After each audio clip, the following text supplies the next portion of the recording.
स्मार्टफोनच्या दुनियेत क्रांती आता आपल्या शहरात. पलुसकरांच्या सेवेत सज्ज विवो एक्सक्लुझिव्ह स्टोअर.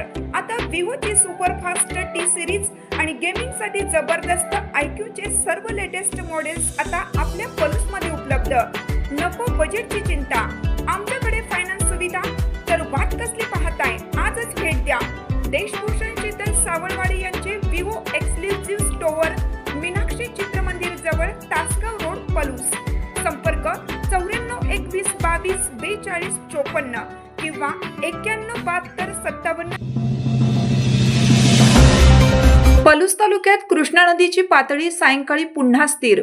कोयना धरणातील साठा 44.57 TMC वर. पलूस तालुक्यात बुधवारी दुपारपर्यंत कृष्णा नदीच्या पाणी पातळीत सुमारे 1.5 फुटांची घट झाली. त्यामुळे औदुंबर येथील श्री दत्त मंदिराच्या प्रांगणात शिरलेलं पाणीही ओसरल्याचे दिसून आले. मात्र दुपारनंतर नदीची पाणी पातळी पुन्हा स्थिर झाली असून नागठाणे बंधारा सलग दुसऱ्या दिवशीही पाण्याखालीच आहे. त्यामुळे बंधाऱ्यावरील वाहतूक अद्याप बंद असून नागरिकांना पर्यायी मार्गाचा वापर करावा लागत आहे. दुसरीकडे गेल्या 2 दिवसापासून काहीशी उसंत घेतलेल्या पावसाने बुधवारी दुपारी पुन्हा पलूस तालुक्यात जोरदार हजेरी लावली. दुपारी सुमारे 4 वाजल्यापासून रात्री 9 वाजेपर्यंत मुसळधार पाऊस झाल्याने शहरासह ग्रामीण भागातील अनेक रस्ते, गटारी आणि नाल्यांमधून पाणी वाहू लागले. अनेक ठिकाणी सकल भाग जलमय झाल्याचे चित्र पाहायला मिळालं.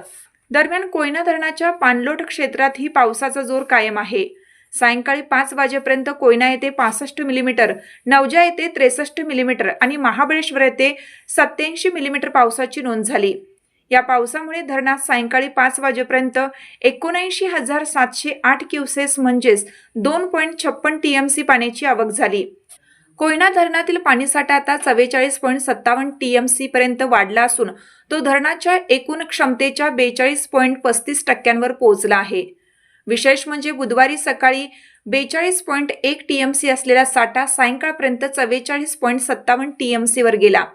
म्हणजे अवघ्या 9 तासात 2.56 TMC ची वाढ झाली आहे. सध्या धरणातून आणि पायथा वीजगृहातून कोणताही विसर्ग सुरू नसला तरी पाणलोट क्षेत्रात सुरू असलेल्या सातत्यपूर्ण पावसामुळे धरणातील पाणीसाठा वेगाने वाढत आहे.